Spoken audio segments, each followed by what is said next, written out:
तो सौनक आदि मुनियों को सूत जी महाराज बड़े शुभ भाव से एक कथा सुना रहे हैं।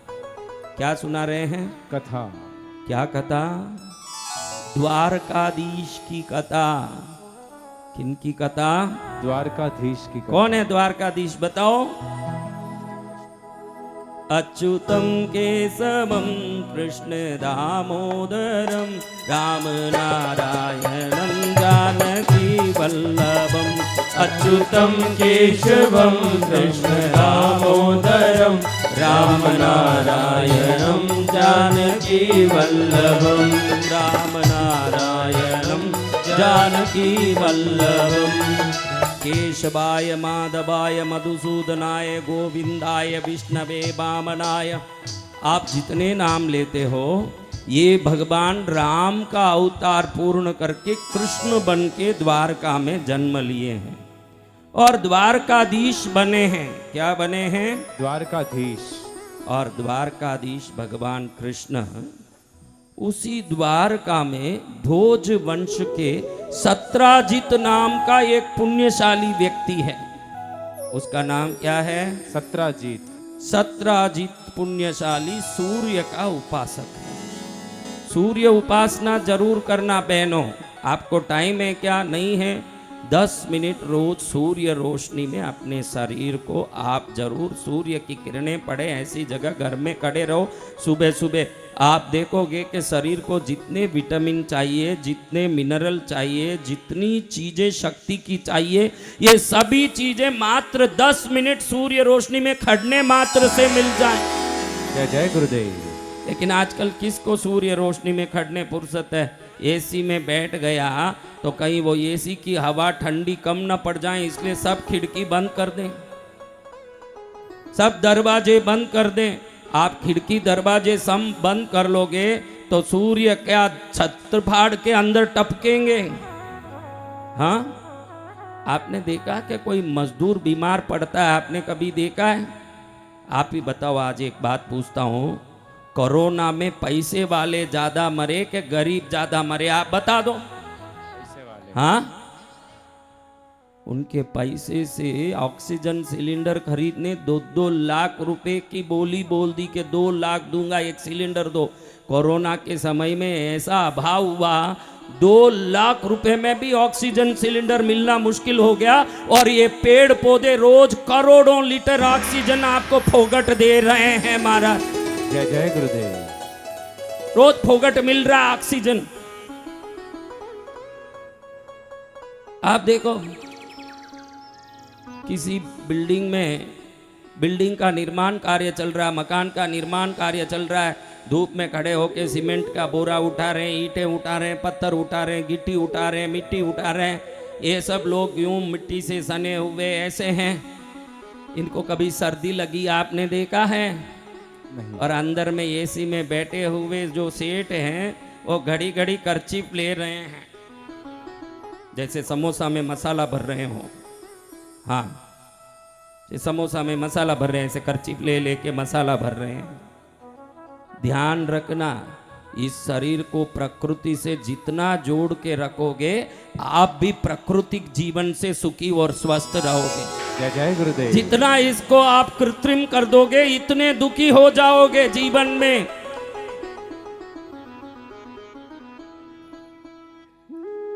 सत्राजित सूर्य देव का उपासक है। कहते हैं कि आपके जीवन में आपके किसी के, देखो ये जो जीवना आंख है ना, जीवना आंख थोड़ा टेढ़ा होता है, सिर्फ एक आंख टेढ़ा है। ऐसे लोग हैं कि नहीं? जीवना आंख टेढ़ा हो, जीवने आंख में दृष्टि कमजोर हो, या जीवना आंख किसी प्रकार से अपनी आकृति से थोड़ा विकृत हो, तो समझना कि जन्म कुंडली में सूर्य कहीं ना कहीं किसी प्रकार से विकृत है। सूर्य की कृति विकृति आपके जीवने आंख से मालूम पड़ती है। आपका जीवना आंख कैसा है? आप बोलोगे दोनों आंख समान है। कांच में देखना आपको मालूम पड़ेगा, दर्पण में देखना। ऐसे सामने देखो सब समान दिखेगा, लेकिन जब दर्पण में देखोगे आपको दिखेगा कि कोई आंख थोड़ा छोटा न कोई आंख थोड़ा बड़ा दिखता है हमारे देखने से। सूर्य आरोग्य के देवता हैं। आपका हेल्थ, कौन कौन आरोग्यमय होना चाहते हैं? हम सभी। तो आरोग्य का आपके जन्म कुंडली में सूर्य स्थान से ही निरूपण होता है कि आप कितने हेल्थी रहोगे। सूर्य ही आरोग्य के देवता हैं। सूर्य की शक्ति जिसने प्राप्त किया तेजस्वी होते हैं। आज विश्व में भगवान राम पूजे जाते हैं तो स्वयं नारायण राम अवतार लेके आए इसलिए भी पूजे जाते हैं, लेकिन सूर्यवंशी होने से तेजस्वी है इसलिए भी पूजे जाते हैं। जय जय गुरुदेव।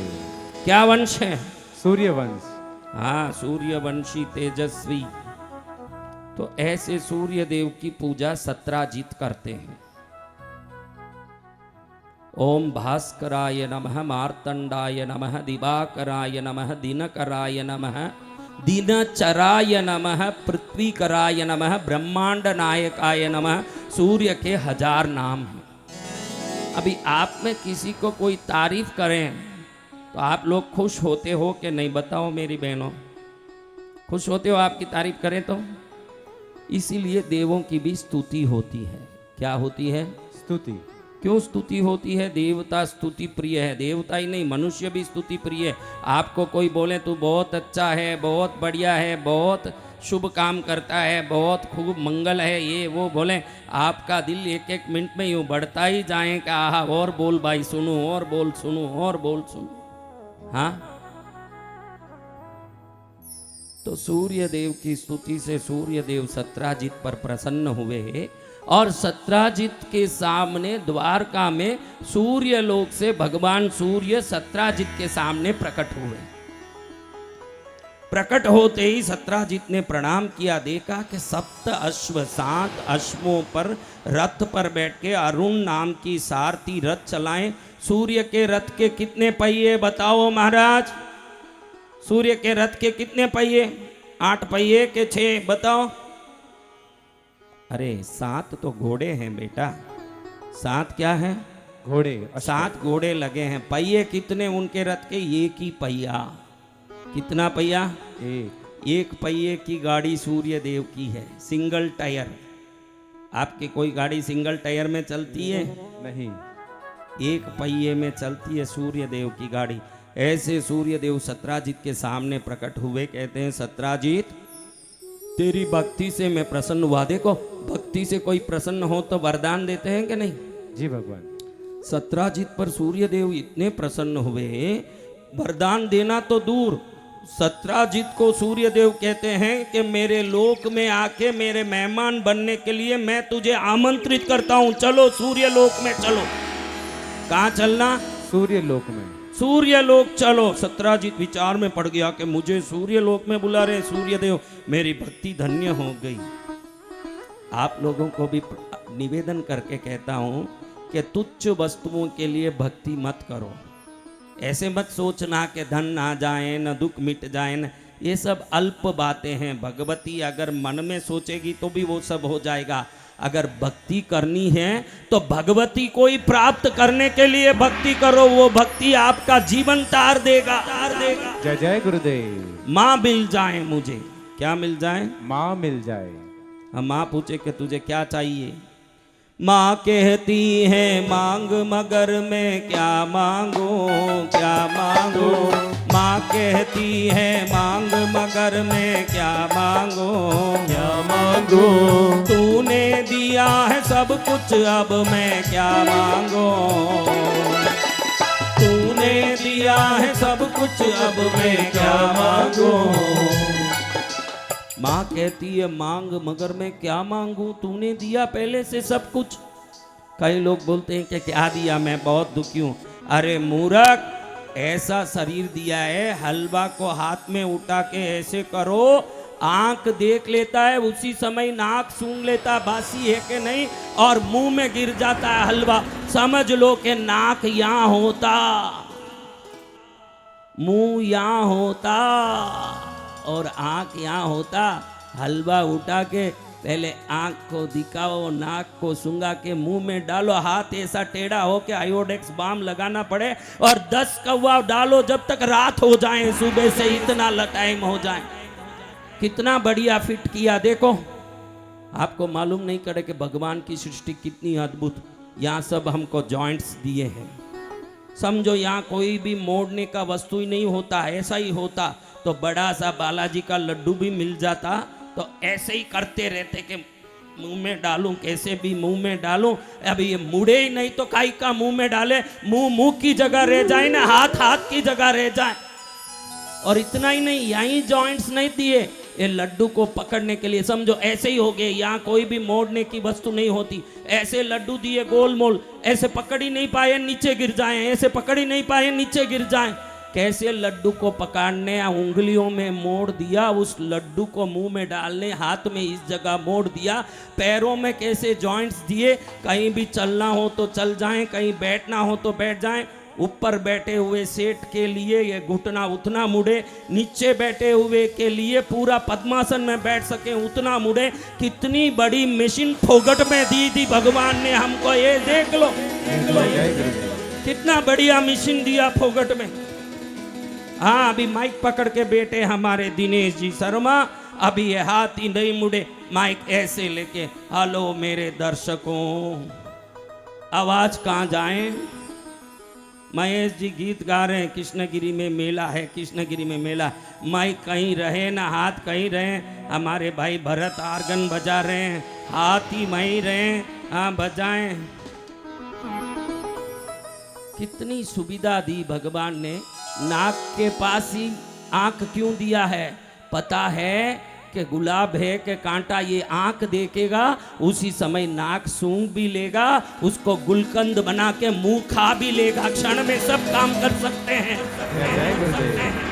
ईश्वर की अद्भुत रचना है हम लोग जो कोई नहीं कर सकते। देखो, कुत्ते को हलवा खिला के राम राम बोलोगे तो क्या कुत्ता राम राम बोलेगा? हाँ, कुत्ता हलवा खा के भी राम नहीं बोल सकता है, मनुष्य व्रत करके भी राम बोल सकता है। जय जय गुरुदेव। कितना भाग्य हमारा, इस भाग्य को सराहो। इस शरीर से बढ़िया क्या देगा भगवान? कई लोग बोले मुझे क्या दिया भगवान ने? कुछ नहीं दिया। चलो तेरा हार्ट निकाल के दे दे, दूसरे में लगवा देंगे, तेरे को 50 करोड़ दिला देंगे। दे देगा? जीते जी हृदय देगा? तो 50 करोड़ का हृदय तो फिट करके घूम रहा है। किडनी दे दे, दोनों एक साथ 100 करोड़ दिलाता हूं, जीते जी कोई देगा दोनों किडनी? तो 100 करोड़ तो नीचे लगा के बैठा है। तो करोड़ों का धन, आपका खुद का तन और आपका सोचने लायक मन और आपके जीवन का सभी प्रकार का गुण, ये सब भगवान ने दे दिया आपको। क्या देगा? ऐसे सत्राजित को सूर्य लोक में भगवान सूर्य अपने साथ ले जा रहे हैं। कहाँ ले जा रहे हैं? सूर्य लोक। कहाँ? सूर्य लोक देख के सत्राजित आश्चर्य में पड़ गया। कहीं देखो प्रकाश ही प्रकाश। आपको कल भी बताया कि भगवती माँ सूर्य मंडल वासिनी है। देवता सूर्य मंडल में निवास करते। सूर्य मंडल में सभी लोगों का निवास, सूर्य मंडल विस्तृत है जहाँ देवी रहती है। आपको भगवती माँ का अनन्य कृपा चाहिए। सूर्योदय के समय, सूर्य उदय होते ही उस सूर्य में भगवती का ध्यान करिए और पूर्णिमा के दिन चंद्र में भगवती का ध्यान करिए। किस दिन? पूर्णिमा के दिन चंद्र में भगवती का ध्यान करोगे तो चंद्र के किरणों के द्वारा भगवती की कृपा आपके ऊपर सीधी आके गिरेगी। ये चंद्र मंडल ध्यान। पूर्णिमा के चंद्र में भगवती का ध्यान करना, छत में जाके कहीं ऐसी जगह जहाँ से चंद्र दिखता हो उसमें भगवती का ध्यान करोगे तो वो जो किरण चंद्र का आपके शरीर पर पड़ रहा है, भगवती की कृपा का अमृत वर्षा भी साथ में पड़ेगा आपके ऊपर। जय जय गुरुदेव। ऐसे पूर्णिमा में भगवती का दर्शन करना चाहिए। सूर्य लोक में सत्राजित गया तो क्या सत्राजित को सूर्य देव खाली भेजेंगे? हाँ, नहीं खाली भेजेंगे। तो सत्राजित को सूर्य देव ने एक मणि दी। मणि का नाम है श्यमंतक मणि। क्या मणि? श्यमंतक मणि। क्या मणि महाराज? इस मणि से क्या होगा? अरे सुनोगे तो आपके मुंह में भी पानी आ जाएगा। ये मणि प्रतिदिन 8 बार यानी 80 लारी जितना, 8 बार कितना? 1 बार यानी 10 लारी। प्रतिदिन 8 बार जितना सोना देता है ये मणि। अब देखो बहनों के मुंह में कैसी पानी आया। 8 बार जितना सोना देता है। कथा है देवी भागवत की कथा। हाँ, तो श्यमंतक मणि को देख के सूर्य देव कहते हैं कि ये मणि भगवान नारायण से अधिष्ठित है। इसलिए सत्राजित रोज घर में विष्णु सहस्त्र नाम का पाठ किया करना, क्योंकि ये मणि के अधिष्ठाय कौन है? विष्णु भगवान। कौन है ये मणि के अधिष्ठाय? हाँ, इसलिए क्या पाठ करना? विष्णु सहस्त्र नाम। विष्णु सहस्त्र नाम का पाठ करें। और अष्टाक्षरी मंत्र की भी दीक्षा दी सूर्य देव ने। क्या दीक्षा? अष्टाक्षरी मंत्र की दीक्षा। हाँ, ओम नमो नारायणाय, ये अष्टाक्षरी मंत्र। नारायणाय 5 अक्षर है, ओम 6ठा अक्षर, नमो 2 अक्षर। कितने अक्षर हुए? 8। देवी भागवत में ये मंत्र नहीं बोला है, अष्टाक्षरी इतना ही लिखा है, लेकिन मैंने वो मंत्र आपको बताया। ओम नमो नारायणाय भगवान विष्णु का वो मंत्र जो सूर्य देव ने सत्राजित को दीक्षा में दिया, विष्णु मंत्र। क्या मंत्र? बोलो एक बार जोर से। हरि नारायण नारायण नारायण, हरि नारायण नारायण नारायण, हरि नारायण नारायण नारायण, हरि नारायण नारायण नारायण, हरि नारायण नारायण नारायण, हरि नारायण नारायण नारायण। महाराज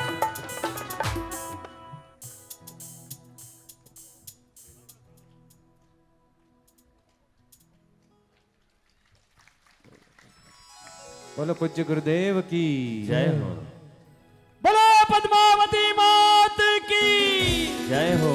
बोलिए जगत गुरुदेव की जय हो।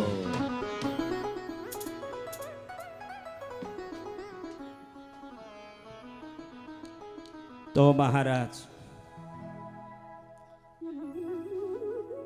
मंत्र भी दिया, रत्न भी दिया, मणि भी दिया, उस रत्न का उपयोग का तरीका भी दिया। मणि लेके सत्राजित कहां पहुंचे होंगे? बताओ कौन सी जगह पहुंचे? बोलो। अरे वापस कहां आए होंगे? कौन से गांव में? कौन से गांव के? सत्राजित कौन से गांव के? चलो खोपड़ी कहीं कहीं कभी काम करे, कभी स्टक हो जावे। ये जो तेल डालते हो ना सिर पर, सिर में मत डालो, सिर के अंदर भी डाला करो, पुर्जे थोड़े ठीक होते रहें। तो महाराज सत्राजित द्वारका आ रहे हैं श्यमंतक मणि लेके। जैसे ही घर पहुंचे महल में, और तुरंत 8 बार सोना आके बाहर गिरा मणि से। कितना सोना? 8 बार। तो पूरे जितने भी द्वारका के लोगों को मालूम पड़ गया कि सत्राजित को सूर्य देव ने मणि दिया है, और वो मणि प्रतिदिन क्या देता है? 8 बार सोना। अब थोड़े दिन में देखो, रोज 8 बार मणि, रोज 8 बार मणि दे। कितना? 8 बार। तो साल भर में कितना हुआ होगा बहनों? साल भर में कितना हुआ? इतना धन हो गया, इतना धन हो गया। लोग चर्चा करने लगे कि द्वारकाधीश कृष्ण से भी ज्यादा धन किसके पास है? सत्राजित के पास। ये बड़ी चर्चा हुई। लोग ऐसे कहने लगे कि भाई द्वारकाधीश तो भगवान कृष्ण हैं, लेकिन धनवान तो सत्राजित है। सत्राजित। इतनी ख्याति हुई, इतना नाम हुआ। सत्राजित का भाई था प्रसेनजित। अपने भाई की महिमा को सुन सुन के उसको भी गर्व होता था। लगता था कि भाई ये स्यमंतक मणि के कारण ही मेरे भाई की महिमा हो रही है। एक दिन उसने चुपचाप वो मणि लेके गले में धारण कर लिया। भाई को मालूम नहीं पड़ा सत्राजित को। प्रसेनजित ने ये मणि धारण कर ली और जंगल की ओर शिकार करने निकला। गले में क्या है? मणि। कौन सी मणि? स्यमंतक मणि। मणि चमके, दिल आनंदित होवे। आप भी बहनों जब नया नया कोई हार पहन लेती हो, नेकलेस चेन पहन लेती हो, उस दिन आपका अलग ही हाव भाव होता है कि नहीं? बोलो बहनों। हाँ, ये भी बड़े भाव से हार पहन के ऐसे इटलाते हुए गया। सामने एक शेर आया। ये गया भी शिकार करने था। क्या करने गया था? शिकार करने। अब गया शिकार करने, सामने से शेर आया तो इसने शेर को देख के तीर मारा। तीर था छोटा और शेर था। अब शेर इसके ऊपर झपटा। शेर ने जैसे ही झपटा मारा, एक ही झपटे में अपने पंजे से प्रसेनजित का पूरा मुंह फाड़ दिया। घोड़े को भी निचोड़ के नीचे गिरा दिया। घोड़ा भी मर गया और प्रसेनजित भी वहीं मर गया। और वो स्यमंतक मणि जो था वो अनाथ की तरह जंगल में गिर गया, जो रोज 8 भार सोना देता था और सूर्य देव की हाथ से भगवान नारायण का प्रसाद था। वो कहाँ गिर गया? जंगल में। कहाँ गिर गया? उसी जंगल में कौन रहते थे मालूम है आपको? कौन रहते थे? जाम्बवंत जी रहते हैं गुफा में। कौन जाम्बवंत? जिन्होंने हनुमान जी को उनकी शक्ति का याद दिलाया कि भाई तुम कौन हो। शक्ति का कौन याद दिलाते हैं? जामवंत जी। ऐसे जाम्बवंत जी बाहर निकलते हैं अपनी गुफा से, तो देखते हैं कि गुफा के बाहर प्रकाश ही प्रकाश हो रहा है। जाम्बवंत जी देखते हैं कि चंद्र रोशनी में तो इतनी प्रकाश नहीं हो सकती, भले पूर्णिमा क्यों ना हो, सूर्य की तरह इतनी रोशनी रात में कैसे आ रही है? उठाया, देखा कि मणि है, इसमें से प्रकाश आ रहा है। वो मणि ले जाके जो बच्चे गुफा में उनके खेल रहे थे जाम्बवंत जी के, उन बच्चों को दे दिया खिलौने की तरह। अब सूर्य देव का ये भव्य प्रसाद खिलौना बन के जाम्बवंत जी के बच्चों के हाथ में खिलवाड़ का वस्तु हो गया। सब खेल रहे हैं।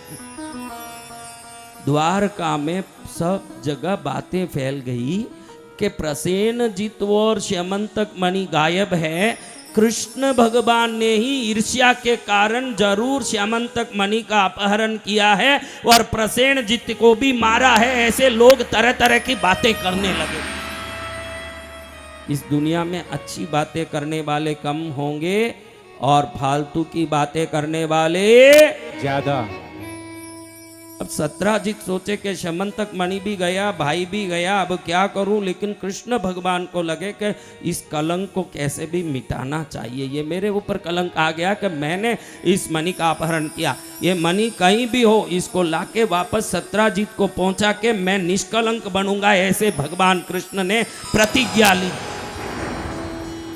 अब प्रसेनजित को ढूंढ के भगवान जा रहे हैं। कृष्ण वसुदेव ढूंढते जा रहे हैं तो देख रहे हैं कि एक जगह प्रसेनजित और घोड़ा दोनों मरे पड़े हैं। लाश सड़ रही है, मुंह फटा हुआ है। मालूम पड़ गया कि किसी शेर ने झपटा है। शरीर के लक्षणों से मालूम पड़ रहा है कि किसी क्रूर पशु ने आक्रमण किया है। तो कृष्ण वसुदेव देख रहे हैं कि कहाँ वो शेर गया होगा।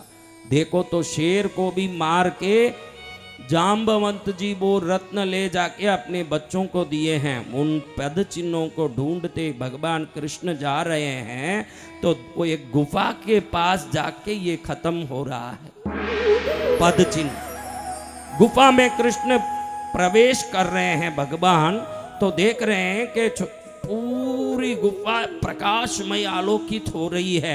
अंदर देखो तो छोटे बच्चे एक पत्थर से खेल रहे हैं। क्या पत्थर है? स्यमंतक मणि। क्या पत्थर है महाराज? स्यमंतक मणि पत्थर। इस पत्थर को लेकर के बच्चे खेल रहे हैं। भगवान ने देख लिया कि यही वो मणि है जो सूर्य ने दिया, जिसका नाम स्यमंतक है। इसको लेना चाहिए। किसी नए को आते देख बच्चे जोर जोर से चिल्लाने लगे। जाम्बवंत जी सामने आ गए, देखे मोर मुकुट पीत वस्त्रधारी वैजयंत माला शुभकारी। मोर मुकुट पीत वस्त्रधारी वैजयंत माला है शुभकारी। कौन है? कौन है? श्री कृष्ण जी। लेकिन जाम्बवंत जी पहचान नहीं पाए कि ये कृष्ण, अब तो कृष्ण है लेकिन यही मेरे राम हैं। पहचान नहीं पाए ये कि मेरे राम हैं, बिल्कुल पहचान नहीं पाए कि यही मेरे राम हैं। जाम्बवंत जी को गुस्सा आया कि कौन है मेरे गुफा में घुसने वाला और मेरी मणि बच्चों से छीनने वाला। दोनों में हाथापाई होने लगी। क्या होने लगी? हाथापाई। हाँ, भयंकर युद्ध चल रहा। कृष्ण के साथ जो भी सेना के वीर आए 12 दिन तक गुफा के बाहर खड़े थे, क्योंकि भगवान ने आदेश दे दिया था कि गुफा में अकेला जाऊंगा, कोई अंदर नहीं आना, नहीं आना। 12 दिन तक बाहर खड़े हैं। पिक्चरों में आवाज आवे ना, डिशुम डिशुम डिशुम, ऐसे आवाज, बड़े बड़े आवाज आ रहे हैं, लेकिन अंदर क्या हो रहा कुछ मालूम नहीं पड़े। अब 12 दिन तक आवाज सुन के डर गए सेना के कृष्ण भगवान के सभी वीर। सीधे द्वारका गए। वसुदेव अब कृष्ण के पिताजी को कहें, प्रभु क्या कहें, 12 दिन तक गुफा के बाहर खड़े थे और रीच राजा जाम्बवंत इतना बलवान है, सिंह कोई मार के मणि पकड़ लिया तो वो क्या हमारे महाराज को छोड़ा होगा, हमको बहुत डर लग रहा है। वसुदेव जी भूल गए कि कृष्ण कौन है, जिन्होंने कंस चाणूर को बचपन में मार दिया है। उनके सामने कौन टिक सकता, लेकिन बाप का दिल तो बाप का ही है। एकदम घबरा गए कि मेरे कृष्ण को क्या होगा। घबरा के दिल से चूर रहे हैं। उसी समय नारायण नारायण करते नारद जी प्रकट हो गए। वासुदेव जी का रोना सुन के नारद जी पूछे कि क्यों भाई, क्या हुआ? अरे मेरे कृष्ण 12 दिन हो गए चले गए, अब क्या करना समझ नहीं आ रहा। इतना बड़ा वो रीच राजा मेरे कृष्ण को क्या कर दिया होगा, मुझे बहुत डर लग रहा है। वसुदेव जी को नारद जी कहते हैं कि चिंता का ही कर रहे हो भाई, चिंता करने की क्या जरूरत है। कोई भी विपत्ति आए, कोई भी कष्ट आए, कृष्ण को नहीं नारायण को भी आ जाए, भगवती के चरण का ध्यान करने से सभी कष्ट से मुक्ति होगी। जय जय माँ। वसुदेव, देवी भागवत कथा का प्रारंभ करो, श्रवण का प्रारंभ कराओ। 9 दिन तक यज्ञ नवार्ण पूजा का, आराधना का, अनुष्ठान का आयोजन करो। देवी भागवत कथा जिस जगह होती है वो पूरा क्षेत्र खुशहाल हो जाता है। उस क्षेत्र में कभी कमी नहीं आती, वो क्षेत्र मंगलमय हो जाता, जहां माँ की कृपा से सब जीव राशियों में पत्थर ने पानी करे स्याही करे सफेद सफेद, पत्थर ने पानी करे स्याही करे सफेद सफेद, रंग ने राजा करे मैया भाव रखे नहीं बे। दुख की बदली जब जब मुझ पर छा गई, शेर सवारी करके मैया आ गई। दुख की बदली जब जब मुझ पर छा गई, शेर सवारी करके मैया आ गई। वो आ गई, वो आ गई, वो आ गई मेरी माँ। दुख की बदली जब जब मुझ पर छा गई, शेर सवारी करके मैया आ गई। बहुत सरल उदाहरण बताता हूँ मेरे बच्चों। आपको पूछता हूँ, जब भी आप कहीं गिरे होंगे, कहीं पड़े होंगे, कहीं कोई कारण से चोट लगी होगी, तो आपने हे माँ ऐसे पुकारा कि हे बाप ऐसे पुकारा? हे माँ। बोलो क्या पुकारा? हे माँ। तो तिराने तारने बचाने आने वाली माँ है। ये मनुष्य के मुंह से निकलने वाला शब्द साबित करता है कि जब हम दुखी होते हैं माँ को पुकारते हैं। जय जय माँ। किसको पुकारते हैं? माँ को। जब जब संकट आया है माँ ने मुझे बचाया है। जब जब संकट आया है माँ ने मुझे बचाया है। दुनिया ने रिश्ते तोड़े माँ ने रिश्ता निभाया है। दुनिया ने रिश्ते तोड़े माँ ने रिश्ता निभाया है। रोते हुए को हंसा गई अपने गले से लगा गई। वो आ गई वो आ गई वो आ गई मेरी माँ। दुख की बदली जब जब मुझ पर छा गई शेर सवारी करके मैया आ गई। दुख की बदली जब जब मुझ पर छा गई शेर सवारी करके मैया आ गई। छोड़ेंगे न हम तेरा साथ मैया मरते दम तक। छोड़ेंगे न हम तेरा साथ मैया मरते दम तक। मरते दम नहीं अगले जन्म तक। मरते दम नहीं अगले जन्म तक। अगले जन्म नहीं 7 जन्म तक। अगले जन्म नहीं 7 जन्म तक। 7 जन्म नहीं जन्म जन्म तक। छोड़ेंगे न हम तेरा साथ मैया मरते दम तक। छोड़ेंगे न हम तेरा साथ ओ मैया मरते दम तक। छोड़ेंगे न हम तेरा साथ मैया मरते दम तक। नारद जी के सामने दुखी होके वसुदेव बड़े रोते हुए कहते हैं कि बेटा कृष्ण तेरी क्या गति हुई होगी मेरे लाल। कारागृह में जन्मना तेरा भाग्य था, वो दुर्भाग्य आज तक भी मेरे जीवन को कंद्रोण कर रहा है मेरे बेटे। आज तक भी मैं दुखी हूं, अभी भी तुम मुझे मेरे दिल के टुकड़े करने जैसे विधीर्ण कर रहा मेरे बेटे। तेरे क्या हुए होंगे हाल। नारद जी कह रहे हैं कि भगवती के पुराण का श्रवण कराओ, भगवती की आराधना करो। प्रभु अब तो ऐसा मुहूर्त भी नहीं है कि भगवती की पुराण शुरू करूं। शास्त्र तो कहता है कि 4 नवरात्रियों में भगवती का पुराण शुरू होना चाहिए। कौन से नवरात्रि? बसंत नवरात्रि। क्या नवरात्रि? वसंत नवरात्रि जो अब चल रहा है। आषाढ़ नवरात्रि, आसोज की नवरात्रि, गुप्त नवरात्रि। चारों नवरात्रियों में देवी भागवत की कथा हो, अनंत कोटि मंत्र जप, अनंत कोटि साधना, अनंत कोटि पूजा, अनंत कोटि अनुष्ठान करने का जो फल है मात्र 9 दिन देवी भागवत का विधिवत श्रवण करने मात्र से मिल जाता है महाराज। महाराज जय जय माँ। कितना आराम का काम है। देखो किसी भी एक सीधे पड़े हुए पाइप में कुछ भी घुसाना हो तो एक लकड़ी लेके घुसाना पड़ेगा कि नहीं? जी भगवान। कान देखो भगवान ने कैसा दिया है। कोई आवाज लकड़ी लेके घुसाना पड़ता है, एक लकड़ी लेके दबाना पड़ता है कि भाई आवाज घुसे अच्छे से, एक लकड़ी लेके छुपाना पड़ता नहीं। हाँ?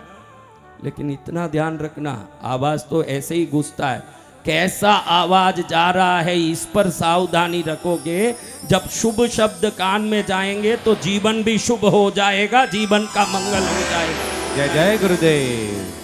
क्या सुन रहे हैं, क्या देख रहे हैं, क्या बोल रहे हैं, कहाँ जा रहे हैं, क्या खा रहे हैं, इसका जिसमें विवेक आ गया है उसके जीवन में कभी कोई चीज की कमी नहीं हो सकती। जय जय गुरुदेव। वसुदेव जी ने नारद जी को पकड़ लिया। प्रभु हाथ जोड़ता हूँ, अब मैं किस पौराणिक को लाऊं, किस कथाकार को, किस संत को लाऊं, ने कथा कराऊं, ने यज्ञ कराऊं, नवारण पूजा कराऊं। मेरे लिए तो देवर्षि आप ही स्वयं अमृत कलश के समान उपस्थित हो। आप खुद ही कथा कराओ ना, खुद ही पूजा कराओ ना, खुद ही यज्ञ कराओ, आपसे निवेदन है। नारद जी बोले कि जो उपाय बताया उसी के सिर पर पड़ गए तुम। फिर भी ये कथा भगवती की होने से करने में मुझे भी आनंद आएगा और सुनने में तुम लोगों को भी आनंद आएगा। इसलिए नारद जी कहते हैं कि मैं ये कथा सुनाऊंगा, 9 दिन तक नवरात्रि में इस कथा को सुनाऊंगा। और मुझे विश्वास है कि ये कथा का प्रभाव भगवान कृष्ण को सुरक्षित वापस द्वारका में लाके पहुंचाएगा। अब नारद जी कथा शुरू कर रहे हैं। कथा कैसे शुरू करें? दिव्य कदली मंडप हो। कदली मंडप यानी जिसके 8 दिशाओं में पूर्व, अग्नि, यम, नैऋत्य, वरुण, वायु, कुबेर, ईशान आदि 8 दिशा में 8 केले के पौधे लगे हों। क्या लगे हों? केले के पौधे। उस केले के पौधे को स्वर्ण की रस्सी से बांध के मंडप बनाया हो।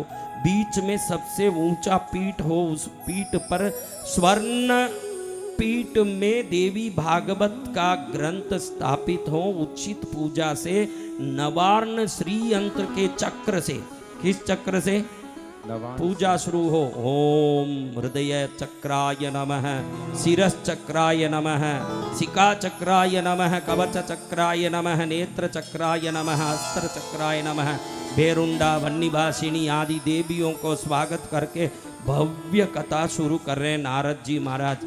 स्वयं महर्षि ब्रह्म ऋषि। जब भी आपको मन में कोई विकार उत्पन्न हो तो आज मैं आपको बता दूं कि मन में संभव है कि युवाओं के मन में विकार उत्पन्न हो, युवतियों के मन में विकार उत्पन्न हो। शास्त्र कहता है कि निष्ठा से नारद ऋषि को स्मरण भी कर लें तो निश्चित उसी समय मन का विकार नष्ट हो जाए। ऐसे ब्रह्मचर्य की प्रति साक्षात मूर्ति है नारद ऋषि महाराज। वो स्वयं कथा कर रहे हो तो उस कथा का प्रभाव क्या बोलूं महाराज। इधर कथा चालू हुई। प्रथम स्कंद, दूसरा स्कंद, तीसरा स्कंद, चौथा स्कंद। जैसे जैसे कथा चल रही है वहां गुफा में युद्ध चल रहा है। किसको किससे युद्ध चल रहा है भूल गए कि याद है? बोलो किनका युद्ध चल रहा है? कृष्णा जी, जामवंत जी। कई बार ये पूछता हूँ कथाओं में कि किसका युद्ध चल रहा है, तुरंत बहनें बोलती है मेरा पति का मेरे से युद्ध चल रहा है। अरे वो घर वाला युद्ध नहीं बोल रहा हूँ, यहाँ कथा का युद्ध बोल रहा हूँ। बहनें भूल जाती है कि कौन सा युद्ध। बोलती है मेरे पति की तो मेरे हरदम युद्ध चलता महाराज, कुछ आशीर्वाद दो ना, अच्छा हो जाए। अरे आशीर्वाद क्या, इस कथा पंडाल में आके भगवती की भक्ति कर रही है, स्वतः ही घर में शांति होगी, समाधान होगा और आनंद भी होगा घर के अंदर। जय जय गुरुदेव। कोई कमी नहीं होने वाली, घर गृहस्थ मंगलमय हो जाएगा। जय जय गुरुदेव। जिसके घर में अशांति है उसके घर में शांति हो जाएगी। और जिस पुरुष के घर में अभी तक शांति नहीं है, मिसेस शांति वहां आ जाएगी उस घर में। जय जय गुरुदेव।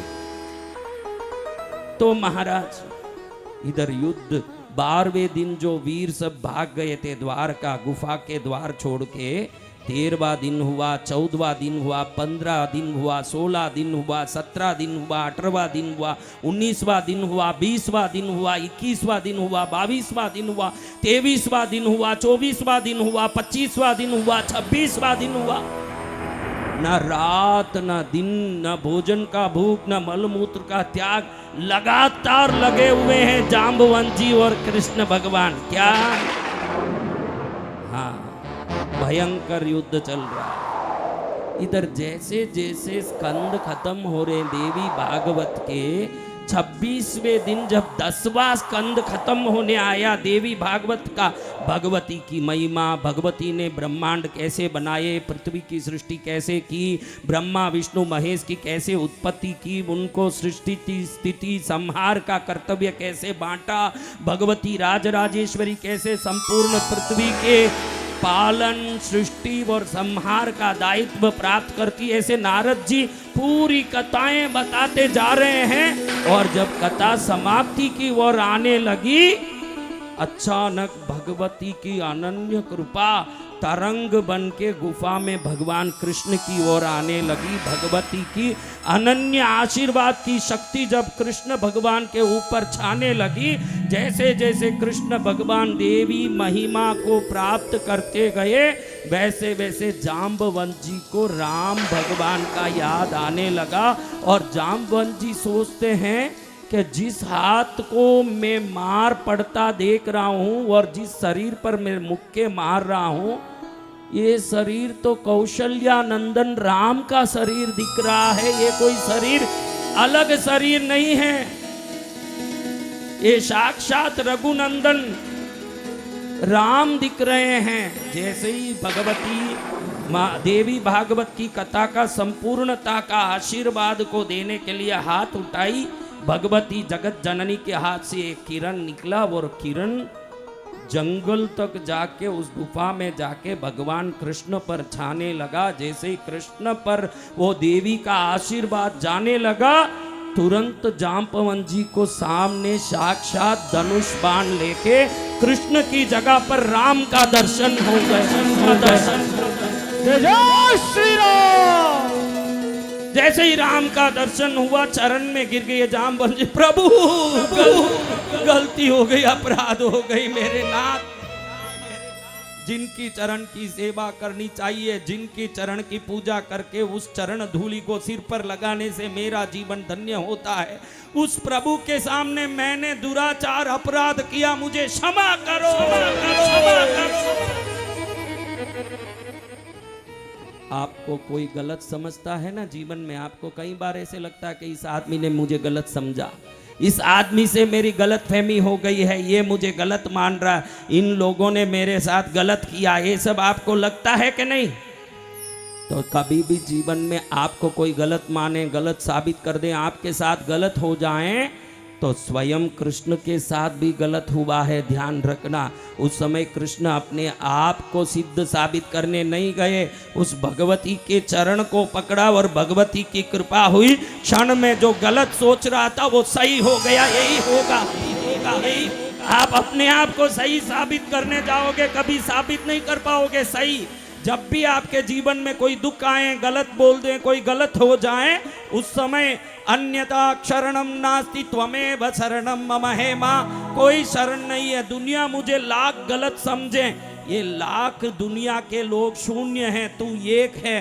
तेरे एक के होने से सभी शून्य को बल मिलता है। मैं तेरे चरण में आता हूँ,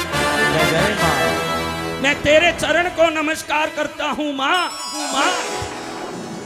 जिस दिन भी आपके साथ कोई अत्याचार हो, कोई गलत बोल दें, आपके साथ कुछ गलत हो जाए, मेरी बच्चियों, कभी आप चिंता मत करना।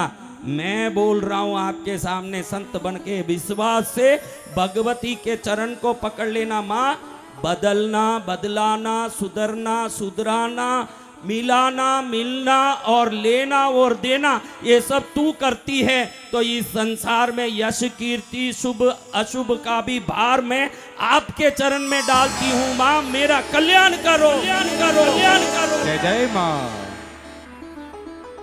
जरूर माँ की कृपा होगी तो जो गलत सोच रहे हैं वो निश्चित ही हमको सही रूप से समझ लेंगे। कृष्ण के चरण में जाम्बवंत पढ़ के रो रहे हैं कि प्रभु बड़ी गलती हुई जी, मुझे क्षमा करो। कृष्ण भगवान माँ को प्रणाम करके कहते हैं कि जगत जननी, तेरी शक्ति से मैंने मत्स्य उतार लिया, कूर्मा उतार लिया, वराह उतार लिया, नरसिंह उतार लिया, वामन उतार लिया, परशुराम उतार लिया, राम उतार लिया, अब कृष्ण बन के खड़ा हूं। माँ, ये तेरी शक्ति है। अनंत युगों में अनंत शक्तियों को महाशक्ति का अवतार धारण करने की शक्ति भी तू ही देती है। जगदम्बा, जगदम्बा, जगदम्बा, तुझे प्रणाम है, प्रणाम है। हे माई, तेरी कृपा से आज मेरा ये दुविधा समाप्त हुआ, मेरा कलंक समाप्त हुआ। द्वारकाधीश होते हुए भी लोग मुझे मनी चोर कहते थे, न अपराधी कहते थे। आज देखो ये मनी मेरे सामने है और मेरा अपराध का निराकरण भी सामने है। जाम्बवंत जी हाथ जोड़ के कहते हैं, प्रभु जिस मनी के लिए आप आए, कि जिस मनी से आपको कलंक लगा, ये मनी आज मेरे हाथ में है। उस शेर को मार के मैंने मनी प्राप्त किया है। तो मैं चाहता हूं कि इस मणि को अब मैं आपको भेंट कर दूं। जामवंत जी को कौन मणि भेंट कर रहे हैं? शेर, और शेर से लिया हुआ मणि जामवंत जी अब किसको भेंट कर रहे हैं?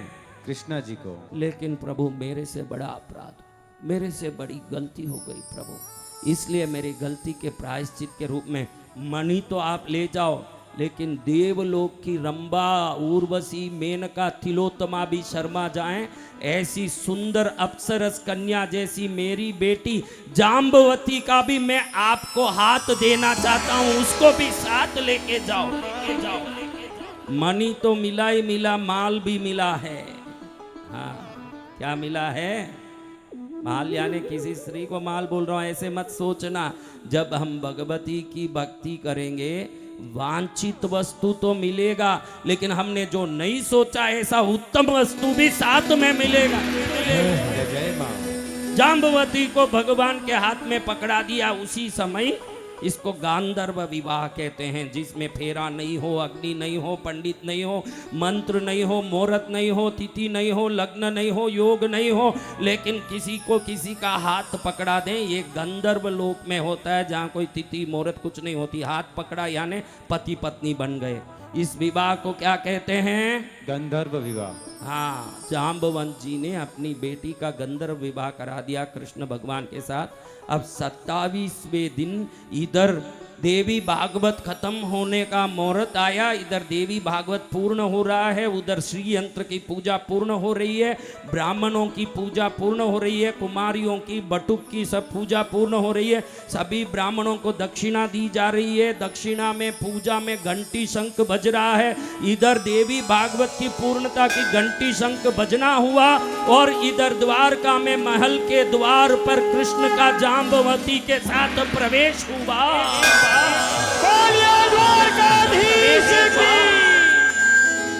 आपके घर में कभी कोई शुभ प्रसंग हो तो समझना कि पहले किए हुए पूजा पाठ का फल मिल चुका है। और कभी कोई दुख उपजे, कोई दुख प्रस्तुत हो जाए, उपस्थित हो जाए, तो समझ लेना कि पूजा करने का समय आ चुका है, अब मुझे पूजा भक्ति करनी चाहिए। जय जय माँ। जाम्बवती को लेके कृष्ण प्रवेश करे। वसुदेव जी का हृदय गदगद हुआ। कृष्ण जैसे अपने बेटे को गोद में लेके माँ इटलाती चलती है, वैसे हाथ में श्यमंतक मणि जो हजारों सूर्यों की तरह चमक रहा है, उस मणि को हाथ में लेके, एक हाथ में श्यमंतक मणि, दूसरे हाथ में जाम्बवती का हाथ, दोनों को धारण करके महल में प्रवेश कर रहे हैं। वसुदेव जी हाथ में फूल लेके खुद अपने बेटे की बधाई दे रहे हैं, पुष्प वर्षा करके, आओ बेटा, आओ आओ आओ। ऐसे भगवती की महिमामयी देवी भागवत से भगवान कृष्ण पर लगा हुआ कलंक मिटा। भगवान को लोग कहते कि मणि के लोभ में प्रसेनजित को मारने वाले कृष्ण, ये जो कलंक लगा, मात्र एक देवी भागवत के पाठ और श्रवण से वो कलंक भी मिटा। और भगवती की ऐसी कृपा हुई कि स्वयं तक मणि के स्वयं स्वामी भी हुए और जाम्बवती के पति भी हुए। विभिन्न ऐश्वर्य, सौभाग्य और शुभ नाम लेके वापस देवी भागवत के बाद कृष्ण का प्रवेश हुआ। ऐसे देवी भागवत की कथा, ऐसी माँ की महिमा